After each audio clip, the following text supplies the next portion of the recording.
I guess kind of just start, how excited is the team for Bedlam? Yeah, of course. I mean, when you're part of Oklahoma State, or I'm sure OU, whenever these games come around, it's hard not to be excited. So we're fired up. I mean, you obviously try to treat it as much as you can like another game, because you still have to focus on the same things that make you successful. But it's hard to keep that under wraps, because there is an excitement when this game rolls around, and the media is a little bit more involved, and the crowd's a little bit more intense, and everybody's up for the game. So it's fun. I love being part of it. You've obviously been a part of a lot of these. Does it feel any different knowing that they're not in the conference this year? Does it feel any different going into it? I was asked that earlier by somebody, and it doesn't feel any different to us, to me personally, because we've played them in non-conference games a lot for the last 10, 12 years.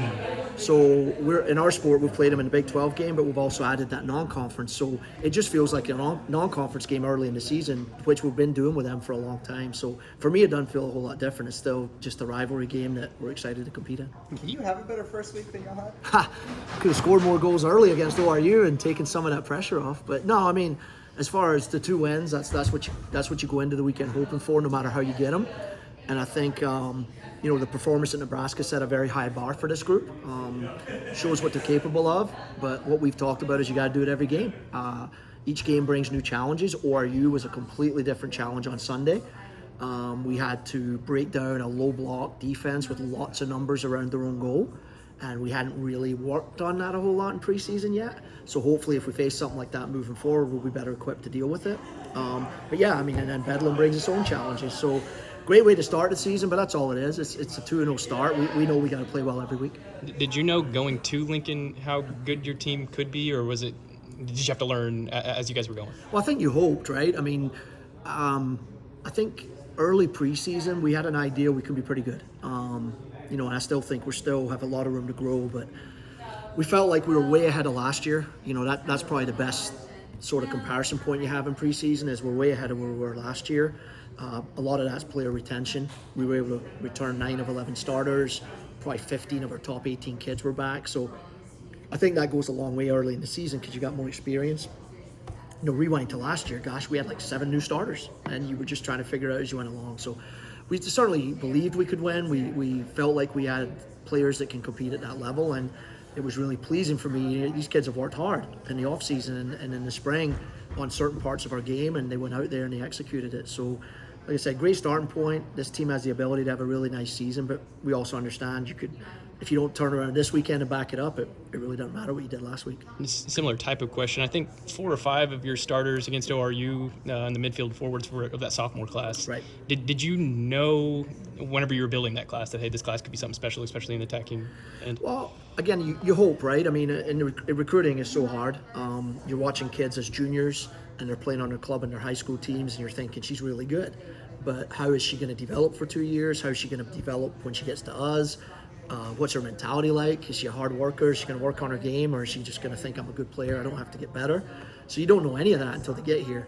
But those kids have bought in, and I think that's one of the things I think that pleases me the most with this group is a lot of those kids last year that we kind of threw into the fire, and we weren't quite able to get over the hump in those big games. We had some good moments last year, but all those close 1-0 games and those road games, we couldn't figure out how to win.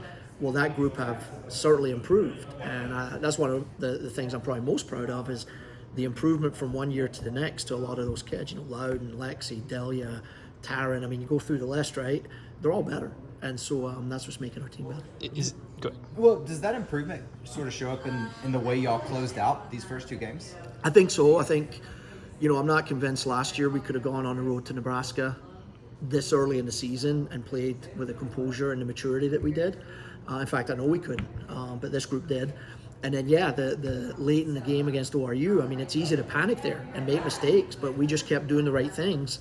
And, we could have ended up tying 0-0, and it would have been disappointing. Or, heck, I mean, ORU had one really good chance to try to get a goal. They could have won the game. So, but we just kept doing the right things, and eventually it paid off. So I think that does speak to their maturity and belief in each other that they could find a way to get that job done. Yeah. You mentioned the difference in styles between Nebraska and ORU. What kind of challenge does OU present?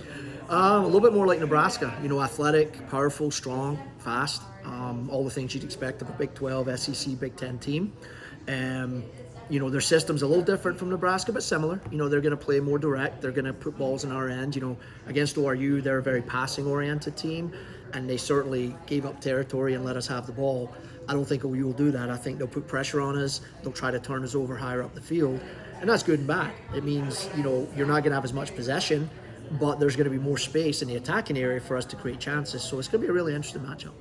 So, you know, we mentioned those sophomores and how important that sophomore class has been. You also have like a lot of fourth, fifth year players playing at the same time. Yep. Is that kind of intentional, or did you have that plan in mind when you recruited those people that you're going to have like a mix? It's hard to plan with a transfer portal. You know, you hope you've got a nice blend. Like right now we do. You know, we got some seniors, fifth year kids, a couple of juniors, you know, and then you've got that younger group, and we actually have some really good freshmen who, because of the amount of returning players we have, they haven't had as many opportunities. But I see them every day in training. There's some good players that aren't getting the minutes yet that they probably deserve. So, but yeah, with the portal, we used to plan it out that way. Like, okay, you know, Molly's graduating, so we're bringing in a center back to replace her type thing. You still do that to some degree, but I think now our recruiting's more, let's get as many good players here as we can.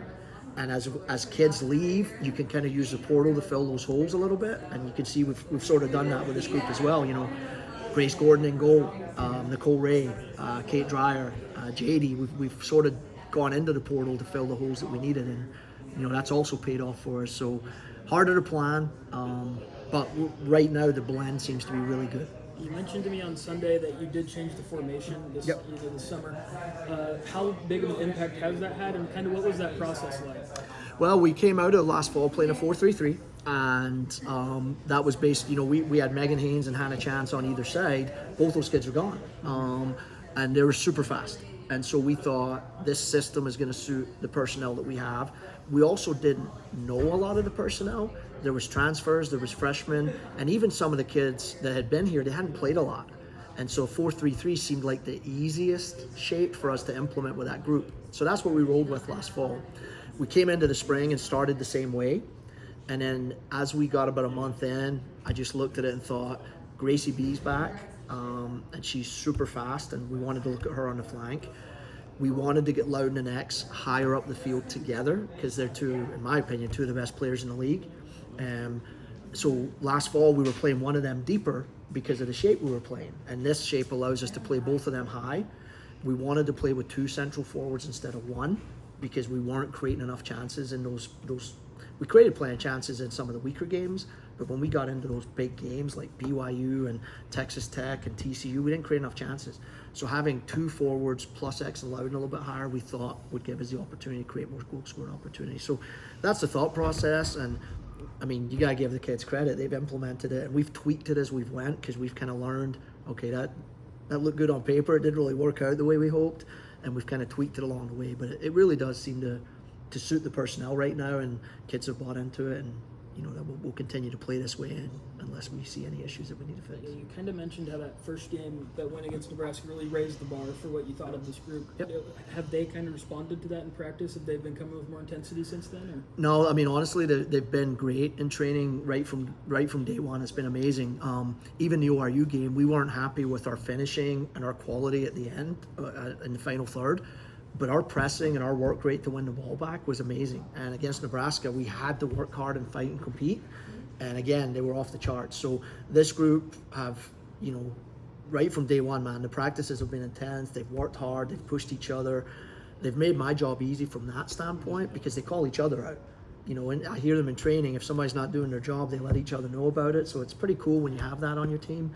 It allows us to focus more on the tactics or the technical play as opposed to trying to get them to work hard. They're working their socks off.